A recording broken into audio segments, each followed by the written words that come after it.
Every morning when I wake up, I have a hot, fresh loaf of bread on the edge of my bed. And by that, I mean I have a cat. 2 of them, actually. For those of you who aren't aware, cat loafing is the practice where domestic cats tuck their paws underneath their body so that they resemble a loaf of bread. Pictured here is one of my cats, and as you can see, she's taking the typical form of a cat loaf. Before I became a cat parent, I spent a long time looking at adoption profiles. I started doing this probably when I was about 19, and now I'm 25. And it finally seemed like the right time to adopt a cat about this February. And I looked on Independent Animal Rescue's website, and I saw the cat. I saw Jamie, who is the short hair pictured over here. And he has a perfect tuxedo. His sleeves are perfectly tailored to his body. He looks immaculate, and his eyes are beautiful and gold. And I knew I wanted to bring him home, but I wanted to be a good cat parent, so I looked to see if he had a litter mate, and he did. Her name was Jill. And as you can see, she's pictured here. She's just like Jamie. She has a wonderful tuxedo, but she's really fluffy, which is amazing. And at the end of February, I got to bring them home. Right away, I started to call them Baby and Buddy because it fit their personalities. Baby, or Jill, is the long hair, and she's really sweet. She'll let you pick her up and carry her around like an infant. And she also wakes you up in the middle of the night. Buddy, on the other hand, you kind of have to give him a talking to sometimes, and so I found myself going like, listen, Buddy, we need to have a talk about this, because he likes to mess things up, and he's also very afraid of things very often.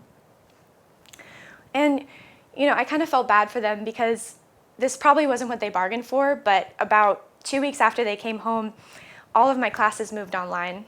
And so instead of the typical cat experience where you probably have a few hours free from your owner to do your shenanigans, I was with them 24/7. And on top of that, I became really depressed. So I can only explain it as having worked towards medical school for much of my life and having essentially given up my 20s to pursue medicine and spending so much time studying. And then losing my sense of community because when we were pulled out of classes, we weren't allowed to see our classmates or our colleagues. And then place all of that in a global pandemic where this profession that I've aspired to for years is drowning in a dysfunctional healthcare system while hundreds of thousands of people die around me. And then you're expected to focus on a random list of drug names that you're supposed to memorize for your quiz the next day. It makes sense to me that I started to pay less attention to my studies and more to my cat's behavior. So we've talked a little bit about cat loafing, but I call this a bouquet. So as you can see, Buddy's paws are sort of put together like the stems of flowers, and you can easily grasp them in your hand like a bouquet. This is a prime example of a focaccia. So we've talked sort of indiscriminately about cat loafing, but you can get more specific about the type of bread that you're dealing with. And in this case, I call it a focaccia because he's extremely flat. It's kind of hard to see on the couch. This is a bit of a stretch, not to make a pun, but I think that here Buddy looks a little bit like a baguette because he's really long. And finally, if you're lucky, you might see a shrimp or two. So my cats helped me get through the days with these little antics that they had, but I didn't expect them to actually help me with my medical education.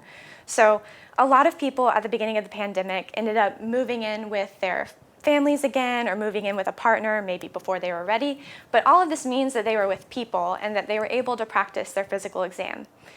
So a big part of medical education is learning how to do the physical exam on a human. And I was in a position where I'm living alone with 2 cats. So the only way that I could practice was by doing the physical exam on a cat. In this case, Buddy was a complete no-go. He will run away immediately if you bring out a strange instrument. But I was able to practice quite a bit with Baby. As you can see here, This is a picture of me with an ophthalmoscope, which is what you use to look in someone's eyes. I can't really get any pictures of the action because, as you can imagine, examining a cat is a very involved process. But I will credit her with any success that I have in my pediatric rotations because I think that there's a lot of valuable lessons to be learned in examining a cat. Cats, just like human kids, don't want to be examined, and they also are prone to make jerky movements. All of these things are really important when you're examining kids. You want to make sure that you steady your hand on their head when you're looking in their ears, so if they jerk away, you're not going to hurt them.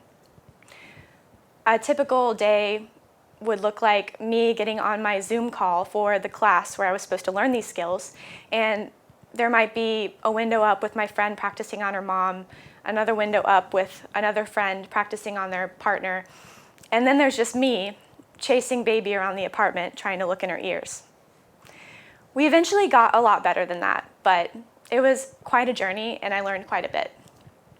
I was even able to listen to her heart. Cat heart rates are usually from 140 to 160 beats per minute, which, believe it or not, is about the same as a fetal heart rate. So like a baby human has the same heart rate as a baby cat, or just a normal cat. In any case, I know this because I want to be an obstetrician gynecologist. And one of the things that had me really down during this entire quarantine period is that I was going to do a summer rotation, and I didn't think that I was going to be able to attend it. It was initially canceled, but they let us back on the wards at the beginning of July. This is a picture of me and my scrubs on my first day. I went and delivered a few babies, and I found myself at the end of the day reflecting on what had brought me through this period, and it struck me that at times, the only thing that was keeping me from abandoning this profession was a cat loaf.